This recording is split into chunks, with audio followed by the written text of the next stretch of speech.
Hello， 又係我 FF 小編啦。我身邊越嚟越多人開始學習 Algo Trade， 不過最近就聽到有個朋友好似喺選擇 EA 方面有啲困難喎。哈，話晒我都係亞洲程式交易權威 Mr. Rain 嘅徒弟仔，今集就想同大家分享下當初我未正式學習之前行過嘅冤枉路，希望大家唔好似我以前咁樣，以為就咁用街外嘅 Black Box 黑盒 EA， 自己一個人自學研究就得啊。Algo Trade 用嚟賺錢嘅工具，即係交易程式 EA 嘅質素好同壞，先係致勝嘅關鍵。經驗話俾我知，好似我呢啲普通個人投資者，想用 EA 賺錢，都係需要用到企業級 Open Box 嘅程式同埋系統學習嘅。而家就同大家講返我當時犯嘅錯誤啦。當時一開始我就知道有一個網站叫 MQL5， 我就非常之興奮，因為上面好多林林總總嘅 EA。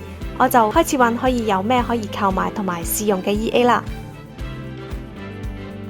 哇，有啲都好貴喎。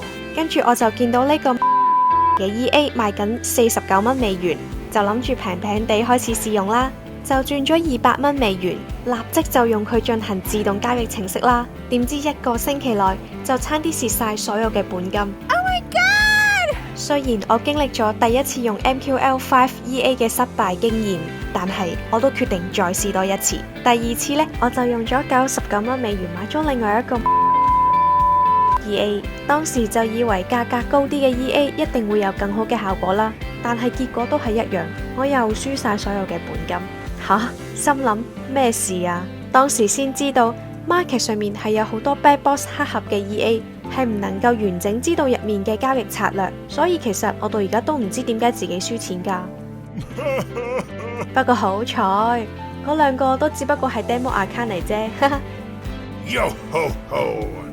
但係呢個時候，我開始自我反省，我細心咁樣留意翻 Wing Sir 上堂講嘅說話。Wing Sir 上堂嘅時候有教過我哋，喺選擇 EA 嘅時候，我哋必須要揾一啲可以清楚知道整個出入市原理嘅 EA。但係當時貪心就控制咗我，大家千祈唔好學我啦。所以有興趣想體驗課程嘅朋友，大家都可以去 Forest 嘅網站度睇下。當時阿 Sir 係咁講嘅。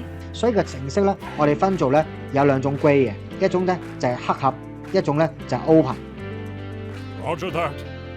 講翻個 EA 先，咁蝕晒本金都算啦，當破財擋災。但係重點，當我上翻去網站睇嘅時候，竟然成個 EA 下咗架，消失咗。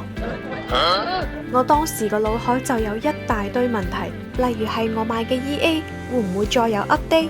如果 EA 有問題嘅話，我應該可以揾咩人去跟進呢？個 EA 會唔會突然之間唔 work 㗎？如果停用咗，我入面交易緊嘅錢又會點呢？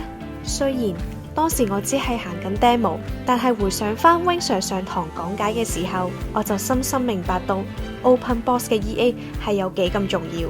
就以 Forest 自家研發嘅4大 EA 為例，全部我都清楚了解晒所有嘅出入市原理。SMA 係捕捉趨勢型嘅交易策略， S10 係暴利趨勢型嘅策略， Flash 就係突破型嘅交易策略，而 NKD 就係時間框架嘅 Stochastic 策略。除此之外， Forest 其實仲有一個自家研發嘅學習系統，其中之一就係用戶可以隨時隨地咁了解每款 EA 嘅資料、更新情況等等。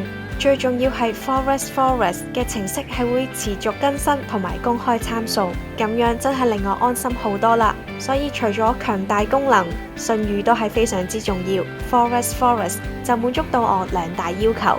如果你對 Algo Trade 都有興趣嘅話，想學習 AI 自動程式交易，而家就可以以港幣388元報讀面授5小時自動程式交易入門班，由亞洲程式交易權威 Mr. Rain 親自教授你專業嘅交易知識同埋注意事項，等大家少走冤枉路。